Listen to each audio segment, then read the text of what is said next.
ఇవాళ కర్నూలులో జరుగుతూ ఉన్న పరిణామాలు పరిస్థితుల మీద గవర్నర్ గారికి డీటెయిల్డ్గా వివరంగా పరిస్థితులను ఎక్స్ప్లెయిన్ చేశాం. ఎంతటి దారుణంగా ప్రజాస్వామ్యాన్ని కూని చేస్తూ ఉన్నారు, ఎంతటి దారుణంగా ప్రజాస్వామ్యాన్ని అవహేళన చేస్తూ ఉన్నారు, ఎంతటి దారుణంగా ప్రత్యర్థులను ఎన్నికల బరిలో నుంచి గెలవని పరిస్థితి ఉన్నప్పుడు ప్రత్యర్థులు కొనుగోలుకు లొంగకపోతే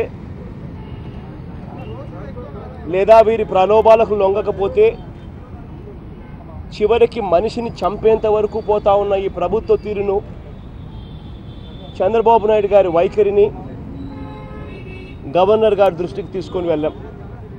ఇది న్యాయమేనా ధర్మమేనా అని చెప్పి కూడా గట్టిగా అడిగాం.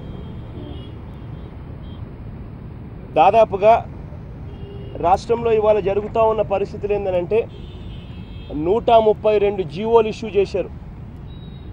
తెలుగుదేశం పార్టీ వారు ఏదైతే కేసుల్లో ఉన్నారో ఆ కేసులన్నీ ఉపసంహరించుకుంటూ దాదాపుగా 132 జీవోలను ఇష్యూ చేసి తెలుగుదేశం వాళ్ళు చేసిన క్రైమ్స్ నుంచి వాళ్ళను విముక్తులను చేస్తూ కేసులు గవర్నమెంట్ విత్డ్రా చేసుకున్న జీవోలు 132 జీవోలు.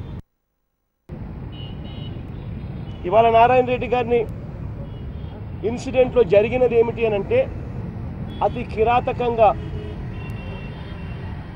ఒక అభ్యర్థి రాజకీయాలలో గెలుస్తాడు అని, తెలుగుదేశం వాళ్ళు అక్కడ గెలవలేరు అని, వారి మునగడకు అక్కడ రాజకీయ మునగడకు క్వశ్చన్ మార్క్ వచ్చిందని ప్రత్యర్థి లేకుండా చేస్తూ ఉన్న తీరుకు నిదర్శనం.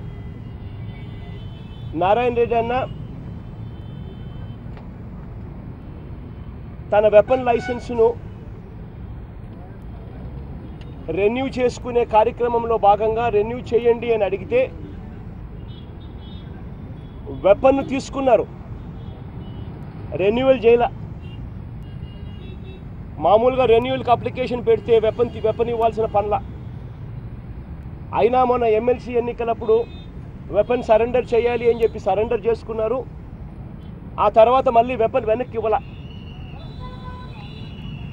అంటే పథకం ప్రకారము తన దగ్గర వెపన్ లేకుండా, లైసెన్స్డ్ వెపన్ తన దగ్గర లేకుండా చేసే కుట్ర క్లియర్ కట్గా కనిపిస్తూ ఉంది. ఆ ప్రాంతంలో జరుగుతూ ఉన్న ఇసుక మాఫియాను గట్టిగా ఎక్స్పోజ్ చేస్తూ చివరకు కోర్టులు కూడా ఇంటర్ఫియర్ అయి కే కృష్ణమూర్తి గారి కొడుకు మీద ఇన్వెస్టిగేషన్ చేయాలి అని చెప్పి కోర్టులు సైతం ఇన్వెస్టిగేట్ చేయాలి అనే ఆర్డర్స్ ఇష్యూ చేసేంత దాకా శాండ్ మాఫియా మీద, శాండ్ మైనింగ్ మీద తన పోరాటం సాగించాడు. ఇంత దారుణంగా తెలుగుదేశం వారి ఆగడాలను అడ్డుకుంటున్నాడని, తనకు లైఫ్కు థ్రెట్ ఉందని, సెక్యూరిటీ కల్పించండి అని గవర్నమెంట్ను విజ్ఞప్తి చేశారు, పోలీసును విజ్ఞప్తి చేశారు. గవర్నమెంట్కు సెక్యూరిటీ కావాలని ఇవ్వాల. రిక్వెస్ట్ చేసినా, విజ్ఞప్తులు చేసినా ఎవరో తెలుగుదేశం పార్టీ మండల స్థాయి నాయకులకి ఇద్దరు గన్మెన్లు, ముగ్గురు గన్మెన్లు ఇస్తున్నారు. అట్లాంటిది ఈ పతికొండ నియోజకవర్గానికి వైఎస్ఆర్సీపీకి అభ్యర్థిగా నిలబడబోతా ఉన్న క్యాండిడేట్కు గతంలో నీరు ఎలక్షన్లో 2014లో క్యాండిడేట్గా నిలబడి వ్యక్తికి తన భార్య కర్నూలు డీసీసీ బ్యాంక్ చైర్మన్గా ఉన్న పరిస్థితుల్లో ఒకవైపున వెపన్ లైసెన్స్ను రెన్యూ చేయకుండా వెపన్ తన దగ్గర నుంచి తీసేసుకొని తనని ససెప్టబుల్ చేశారు. మరోవైపున తనకు సెక్యూరిటీ ఇవ్వమని చెప్పి రిక్వెస్ట్ చేస్తే సెక్యూరిటీ ఇవ్వలేదు. ఇవ్వకుండా దారుణంగా ఒక పద్ధతి ప్రకారం పథకం పన్ని కల్వర్టును ఉపయోగించుకొని ట్రాక్టర్లు అడ్డుపెట్టి అతి కిరాతకంగా తన మీద దాడి చేసి హత్య చేయించారు. 9:30 గంటలకు ఇన్సిడెంట్ జరిగితే హత్య చేయిస్తే హత్య కాబడితే 2:30 దాకా, మధ్యాహ్నం 2:30 దాకా పోలీసులు కనీసం ఆ జరిగిన ఇన్సిడెంట్ దగ్గరికి వెళ్ళి ఎవిడెన్స్లు కలెక్ట్ చేసే కార్యక్రమాలు చేయాల.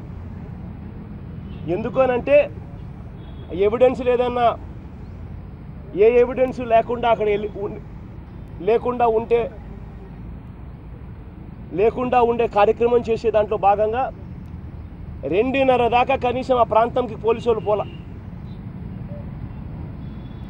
ఇన్సిడెంట్ జరిగింది, చుట్టుపక్కల ప్రజలంతా వచ్చి ఏం జరుగుతూ ఉంది అని చెప్పి కారును చూస్తారు. ఆ చుట్టుపక్కల ప్రజలంతా వచ్చినప్పుడు న్యాచురల్గా ఇన్సిడెంట్ జరిగినప్పుడు ఎవిడెన్స్లు డిస్ట్రాయ్ అవుతాయి అని కూడా ఒక పద్ధతి ప్రకారం ప్లాన్ చేసి 2:30 దాకా స్పాట్కి కూడా పోలా. ఒకవైపునేమో అప్రజాస్వామికంగా ఎమ్మెల్యేలను కొనుగోలు చేసి డిస్క్వాలిఫై చేయకుండా ఆపుతారు. మరోవైపున ప్రలోభాల్లో ఒక అడుగు ముందుకేసి మంత్రి పదవులు ఇచ్చే కార్యక్రమాలు చేస్తారు. అప్పటికీ కూడా లొంగకపోతే ఏకంగా మనుషులను చంపే స్థాయిలోకి ఈ రాజకీయ వ్యవస్థను చంద్రబాబు నాయుడు గారు దిగజారుస్తూ ఉన్నారు. ఇంతకన్నా కిరాతకం, ఇంతకన్నా దారుణం ఏది ఉండదు. యాక్షన్ తీసుకోవాలి. చంద్రబాబు నాయుడు గారు కుట్రదారుడు. చేసింది కేఈ కృష్ణమూర్తి గారి కాన్స్టిట్యున్సీ. డిప్యూటీ సీఎంగా ఉన్నాడు ఆయన. డిప్యూటీ సీఎంగా ఉండి ఆయన పాత్రదారుడు. చంద్రబాబు నాయుడు గారు దాన్ని పరోక్షంగా సహకరిస్తున్న కుట్రదారుడు. ఇంతటి దారుణంగా వ్యవస్థలు కన జరిగితే ఇక డెమోక్రసీ అనేది బతకదు.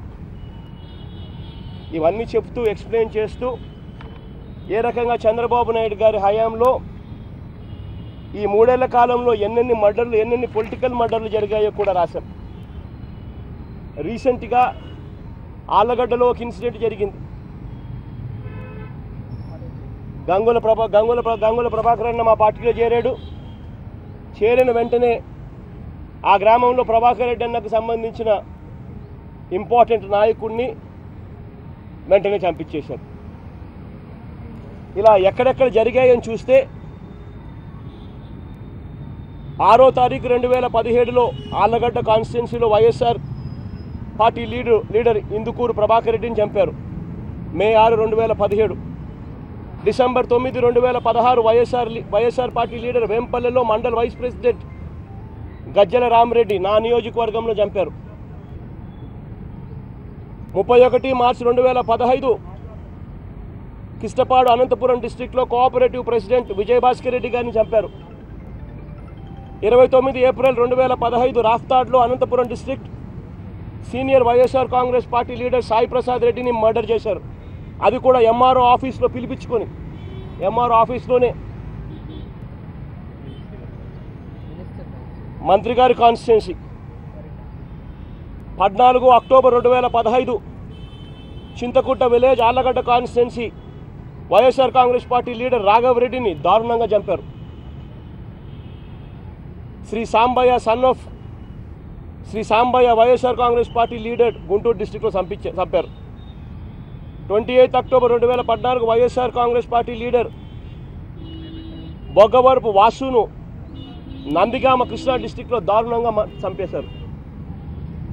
27 నవంబర్ 2014 వైఎస్ఆర్ లీడర్ ప్రభాకర్ నాయుడు గారిని పాలకూరు కర్నూలు డిస్టిక్లో దారుణంగా చంపేశారు. 30వ తారీఖు December 2014 Alam Narendra YSR Congress party leader Nellore district దారుణంగా చంపారు. 11 September 2014 Chinnagarlapadu village Guntur district గోవిందరెడ్డిని కిరాతకంగా చంపారు. 14 ఏప్రిల్ 2014 తెనాలిలో YSR Congress party youth wing leader చంపారు. 2015 15 May 2015 Kurnool district YSRCP SC cell president వసంతరావుని చంపారు. ఒకవైపున ప్రలోభాలకు లొంగకపోతే చంపుతా ఉన్నారు, మరోవైపున వాళ్ళ పార్టీ నాయకులు మీద ఉన్న కేసులను జీవోలు ఇష్యూ చేసేసి కేసును ఉపసంహరించుకుంటా ఉన్నారు. 132 జీవోలు గవర్నమెంట్ వ్యవస్థలను యంత్రాంగాలను ఇంత దారుణంగా ఉపయోగించి వ్యవస్థలను అవహేళన చేస్తూ ఉన్నారు. కానీ ఇదే చంద్రబాబు నాయుడు గారి మీద కేసులు పెట్టి జైలుకు పోవాల్సిన కేసులు, పుష్కరాల్లో 29 మందిని తన షూటింగ్ కోసం చంపాడు. తన షూటింగ్ కోసం పుష్కరాల్లో 29 మంది చనిపోతే ఇంతవరకు కేసులా చంద్రబాబు నాయుడు గారిని జైలుకు పంపే కేసు అది.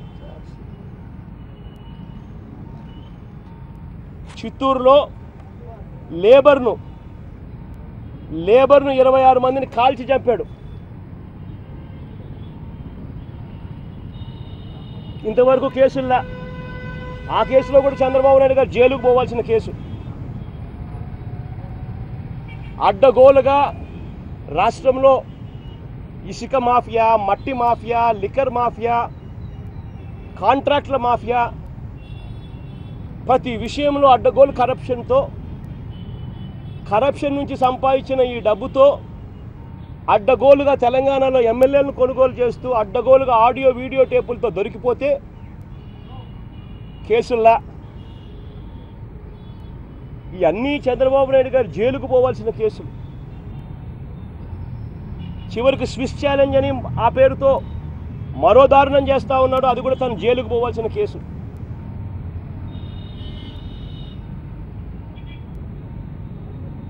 ఇంతటి దారుణంగా ప్రజాస్వామ్యాన్ని కూని చేస్తూ ఉన్న ఈ వ్యక్తి ముఖ్యమంత్రిగా ఉండడం నిజంగా ఆంధ్ర రాష్ట్ర ప్రజలు చేసుకున్న దురదృష్టం అని చెప్తా ఉన్నా. కనీసం గవర్నర్ గారన్న ఇంటర్ఫియర్ అయి జరుగుతూ ఉన్న అన్యాయాల మీద ఆయన సోషల్ మీడియా మీద ఆయనకు వ్యతిరేకంగా ఏదైనా రాస్తే పోలీసులను పంపించి మరీ దారుణంగా వాళ్ళ మీద యాక్షన్ తీసుకుంటా ఉన్నారు. చీఫ్ జస్టిస్ ఆఫ్ సుప్రీం కోర్టులు కూడా ఖర్జూ గారు చంద్రబాబు నాయుడు గారి పాలనను అంతం చేయండి, ఆర్టికల్ 356ను ఎన్ఫోర్స్ చేయండి, ప్రెసిడెంట్ రూల్ తీసుకొని రండి, ఇక్కడ ప్రజాస్వామ్యం. ఏకంగా ex chief justice of supreme కోర్టులు ప్రెస్ కౌన్సిల్ చైర్మన్ను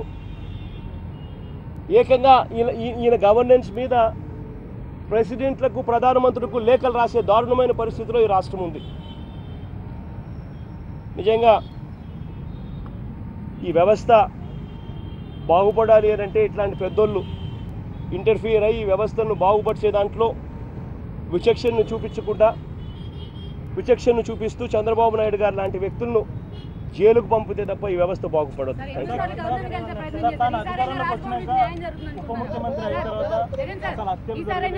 చాలా తగ్గాయని చెప్పేసి కేఈ కృష్ణమూర్తి గారు నిన్న చెప్పారు. తనకు ఈ హత్యలకు ఎలాంటి సంబంధం లేదని కేఈ గారు చెప్పారు. అతి కిరాతకంగా 20-25 మంది మనుషులు ఏకమై ట్రాక్టర్లు అడ్డుపెట్టి వెపన్ లైసెన్స్ ఆయనకు ఇవ్వకుండా లైసెన్స్ రెన్యువల్ కాకుండా ఈయన గన్మెన్ల కోసం రిక్వెస్ట్ చేసిన పోలీసులు సెక్యూరిటీ ఇవ్వకుండా ఇన్ని ఇన్సిడెంట్లు క్లియర్ కట్గా మ్యాచ్ అవుతూ ఉంటే దీంట్లో గవర్నమెంట్ ఇంటర్ఫీరెన్స్ లేదు అని ఎవరైనా చెప్పడానికి నిజంగా నోరెలా వస్తుందండి. అసలు ఇన్ని కనిపిస్తూ ఉన్నాయి, ఇంతకన్నా దారుణమైన పరిస్థితి ఉండదు. Thank you.